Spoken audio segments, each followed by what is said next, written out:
Welcome to Julia's Storytime. I'm Julia. Today we're setting off on a wild journey through some of the world's most unusual food traditions.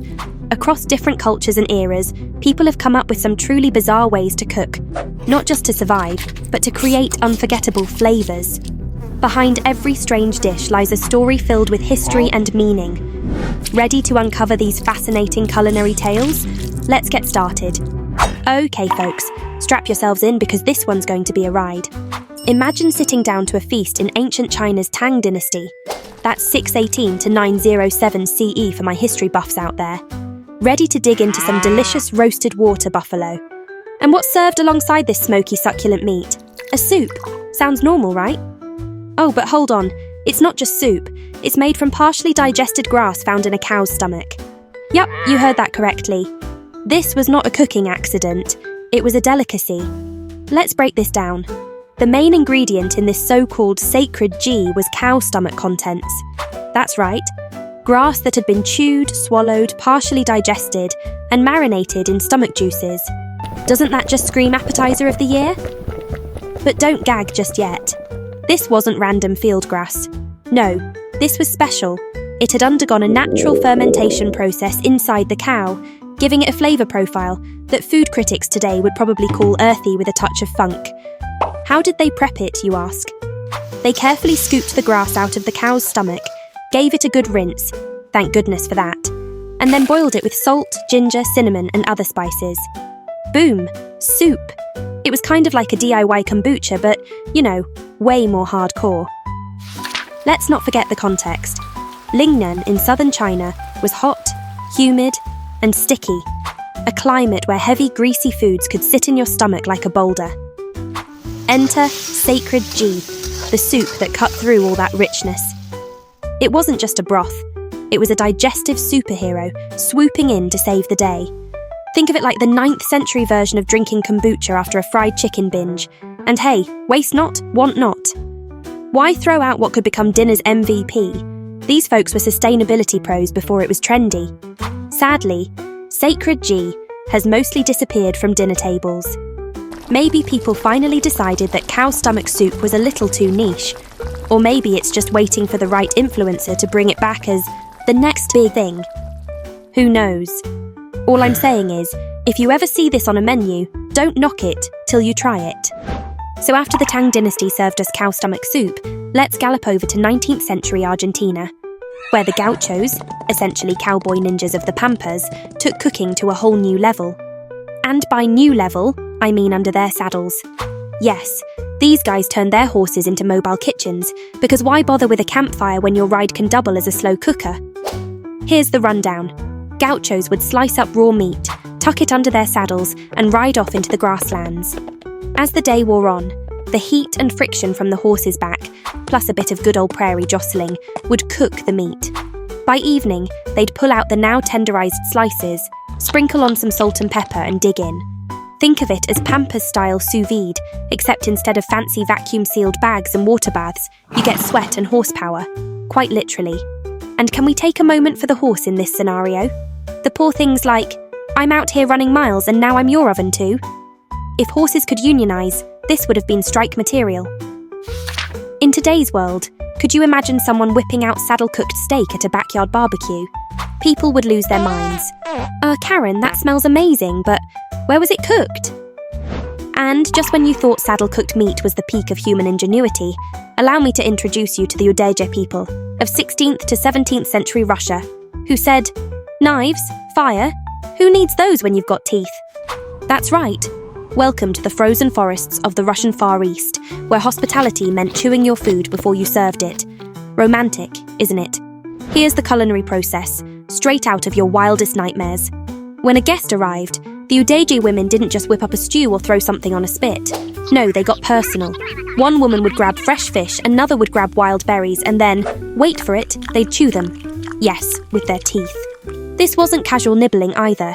This was dedicated, full-on masticating until the fish and berries turned into a soft paste-like consistency. They'd spit it all into a bowl, mix in some seal oil, the Arctic's version of olive oil. And voila! A dish that said, we really care about you. According to Udeji legend, This technique wasn't born out of culinary laziness, but sheer survival brilliance. Picture it, their ancestors, snowed in, with no firewood, stuck gnawing on frozen fish like popsicles.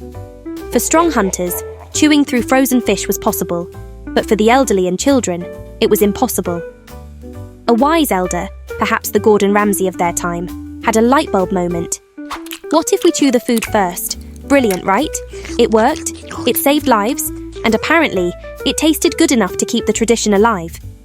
Who knew desperation could be so chewy? Next, let's step into ancient Rome, where the motto was clearly, "If your cheese isn't alive, is it even fancy?" That's right, the Roman elite weren't satisfied with plain old cheddar or brie. No, they needed drama, decadence, and, apparently, maggots. Yes, you heard that correctly. Maggot cheese. And not just a sprinkle of bugs, this was a full-on maggot party. Here's the recipe for this Roman masterpiece. Step 1. Take a perfectly good block of cheese and leave it out in the open. Step 2. Let flies do their thing. They lay eggs, the eggs hatch into maggots, and the maggots start burrowing through the cheese like they're building a maggot metropolis. Now, here's where it gets interesting. At some point, someone probably left their cheese out a bit too long and, surprise, the flies did their job, the maggots took over, and the cheese started getting that special soft, spreadable texture. You can just imagine the first person who accidentally discovered this. They came back, saw their cheese was alive with maggots, thought, well, this is definitely not what I had in mind, but let's give it a try. Maybe they were feeling brave, or just hungry, took a bite, and, wow, found it tasted incredible. The creamy texture and intense flavour were unlike anything they'd ever experienced, and they probably thought, forget regular cheese, this is the future. And if you think this delicacy died with the Roman Empire, think again. Today, Sardinia's casu marzu carries on the tradition. It's essentially the Beyoncé of maggot cheeses, wildly famous, a little controversial, and definitely not for the faint of heart. The maggots in this version are so lively they can actually jump, which means eating it might require goggles. Yes, goggles. Because nothing says luxury dining like protecting your eyes from airborne bugs. Next up, fermented seabirds from the Arctic. And yes, it's as intense as it sounds. The Inuit took survival to a whole new level with this culinary tradition, proving once again that necessity breeds some seriously bold food choices. Here's the play-by-play. Start by catching a bunch of little seabirds like the little auk, because nothing says dinner like a bird that fits in your hand. Next, take those birds, feathers, beaks, guts and all, and stuff them into a sealskin. Why not clean them first? Because apparently, feathers and guts make great natural packing material. The sealskin is sewn shut, airtight, like nature's version of vacuum-sealed bags. Then, the whole package is buried in the permafrost to ferment for months. Months. Fast forward to retrieval day. You dig up this now seasoned sack of seabirds, crack it open, and what greets you is, well, not for the faint of heart. The smell could probably clear a room, but for the Inuit this isn't just food, it's a lifeline. According to legend, this culinary adventure began by accident. Picture it, a harsh Arctic winter, supplies running low and a group of Inuit hunters desperate to keep their catch from spoiling. They bury some birds in sealskin hoping for the best. Months later they return, dig up their freezer bag, and voila, fermented seabird. It smelled challenging. But they were hungry, so they braved the aroma, took a bite and discovered it was weirdly delicious. Crisis averted, tradition created. And the fermentation? That's science at work, baby. The microbial magic softens the meat, adds a tangy kick and creates a texture somewhere between pâté and, let's face it, wet dreams for survivalists. Fermented seabird isn't just about feeding the body, it's about feeding the soul. While some people are here slow cooking ribs for 12 hours, the Inuit are like, cute, we slow cook for 6 months under ice. Respect. After surviving fermented seabirds in the Arctic, let's head to South America's rainforests, where indigenous tribes said, why use fire when ants can do the job? Welcome to ant acid marinade, the jungle's tangiest culinary trick. Here's how it went down. First, you hunt for these ants that pack a punch, specifically the ones with formic acid that could knock your taste buds into next week. Once you've wrangled your little sous chefs, you toss them in a container with raw meat or whatever you're planning to eat. And here's the kicker, the ants do all the work.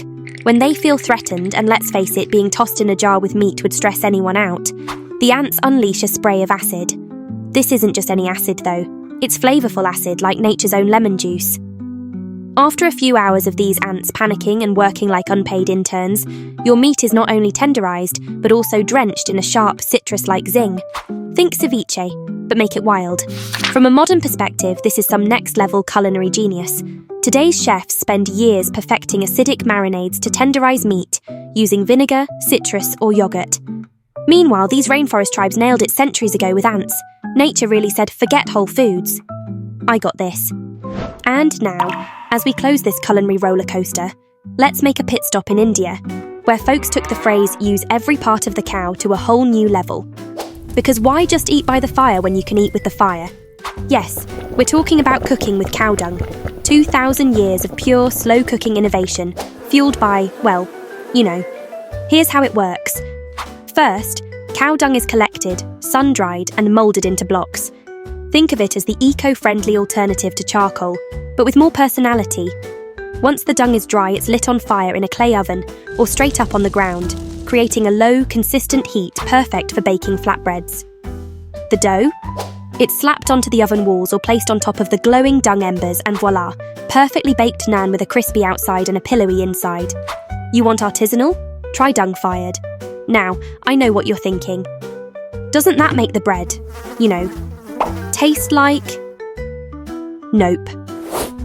Turns out, cow dung burns so cleanly that the only thing it adds is a rustic smokiness. It's basically the original wood-fired oven. If your wood was grass, a cow ate first. But bread isn't where it ends. Rural Indian families also use cow dung fires to slow-cook curries. Toss some vegetables, spices, and maybe a tough cut of meat into a pot, set it over a dung fire, and let nature work its magic. The gentle, steady heat allows every spice to bloom, every ingredient to melt together, and every tough texture to turn tender. It's like sous vide, but instead of a water bath, you've got fiery fertilizer. Fancy chefs might have sous vide machines, but these folks have cows and patience. Let's address the elephant, or rather the cow, in the room. In India, cows are considered sacred, and that reverence extends to their dung. It's not just fuel, it's pure, almost holy. You could say cow dung is the Swiss Army knife of rural India. Need to clean your floors? Dung. Build a house? Dung. Perform a religious ritual? Yep, you guessed it. It's basically the duct tape of ancient civilizations. And here's the kicker. Modern science backs this up. The stable, low-temperature heat of cow dung fires mimics trendy cooking techniques like sous vide. Minimal moisture loss, maximum flavour. It's as if ancient Indians were centuries ahead of the culinary curve. While we're over here arguing about the perfect air fryer settings. These extraordinary dishes show us the creativity and resilience of people around the world. While some of these foods have faded from modern tables, their stories remind us that eating is not just about filling our stomachs. It's about preserving culture and history. Who knows? One day, these forgotten flavours might return to surprise us again. If you enjoyed these stories, don't forget to like, subscribe, and stay tuned for more curious tales right here on Julia's Storytime.